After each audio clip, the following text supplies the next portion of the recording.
Today we are starting our discussion on peace and civic education. And the first issue that we are going to discuss is the concept of a reasonable man. The concept of a reasonable man.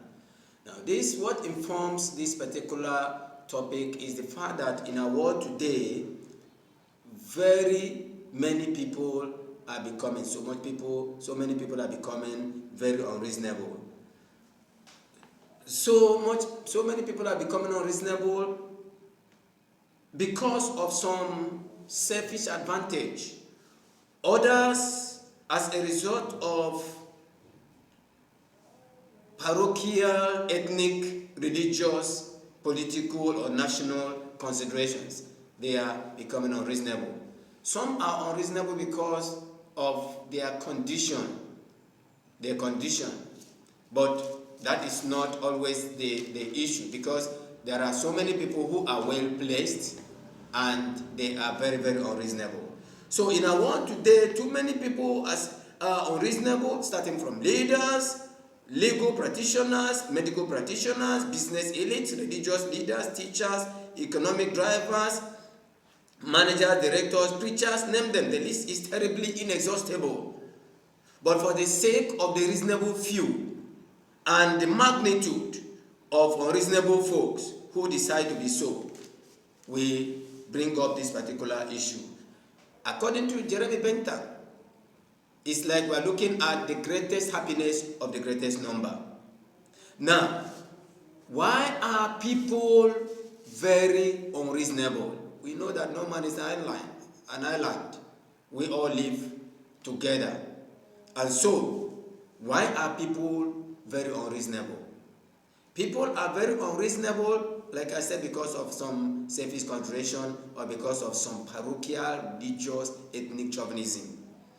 Now, imagine leaders who are placed in positions of authority and they are supposed to be there in the greatest interests of the greatest number of their people, but they take decisions to favor either themselves or their families or a particular group.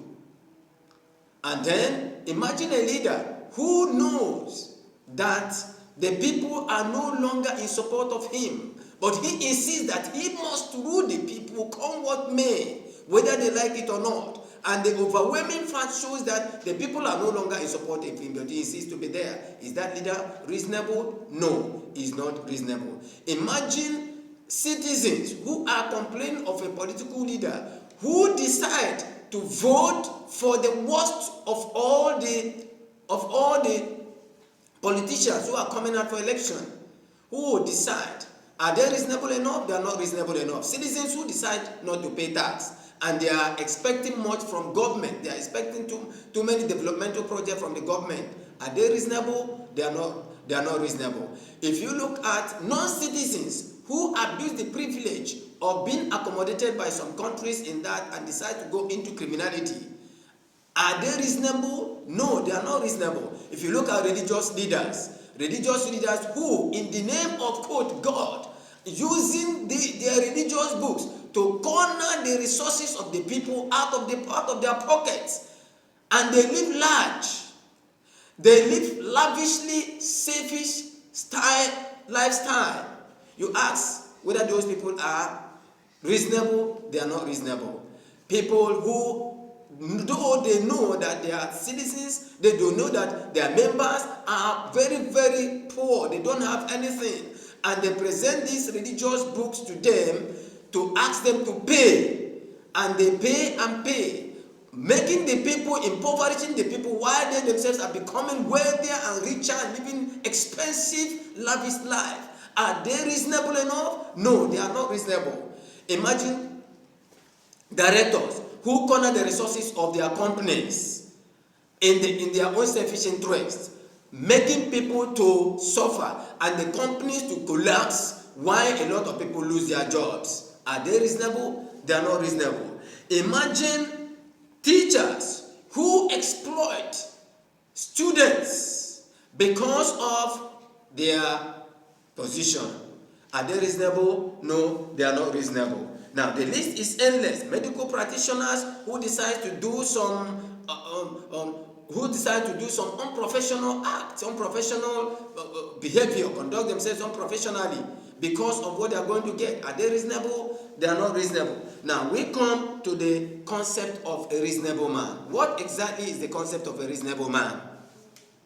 Now, 4 main principles of a reasonable man. Number 1, the reasonable man will always bear in mind the magnitude of the risk which he can reasonably foresee.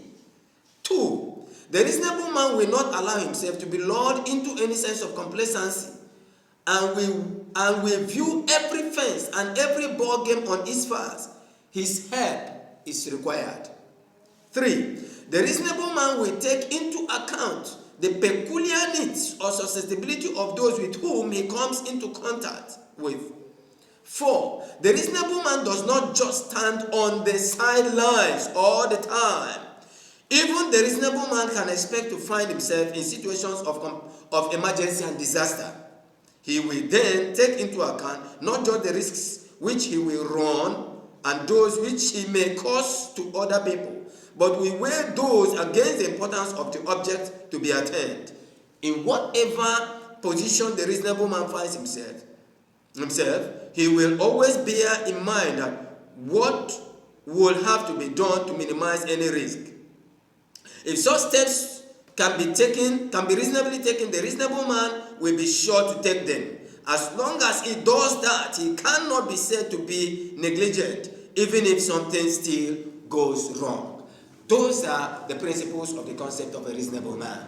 Now we see that we want everyone to key into the concept of a reasonable man because no man is an island. We live with others.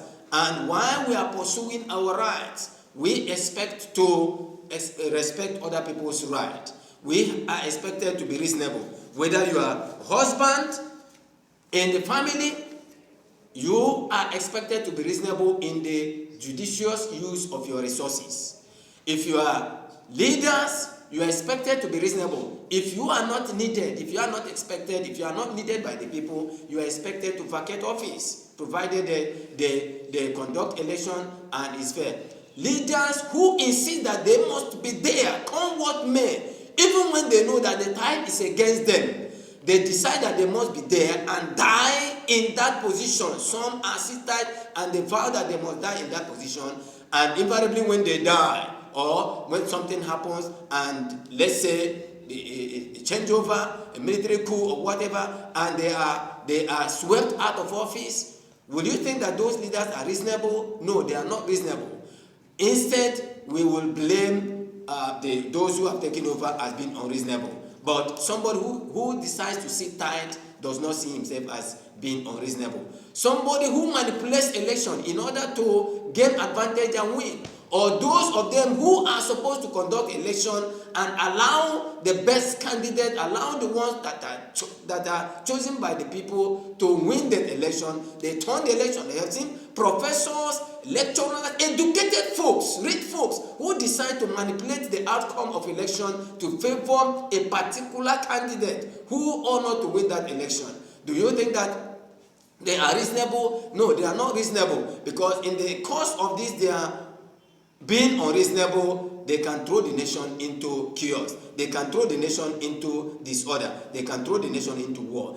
So the world is people are becoming unreasonable, and that is driving the world into a catastrophic end. We see catastrophic end. We see a lot of tensions here and there in the world. Why? Because many people are becoming unreasonable, and they want to lord it over on another countries, another nations, another people. They want to control them by all means. They want to make sure that they heed to whatever they are saying, and in the event of that, there is problem, there is confusion everywhere, because people are becoming unreasonable. So we bring up this particular peace education so that everyone can key in and our world can become a better place for all of us. Though not perfect, but a better place for all of us.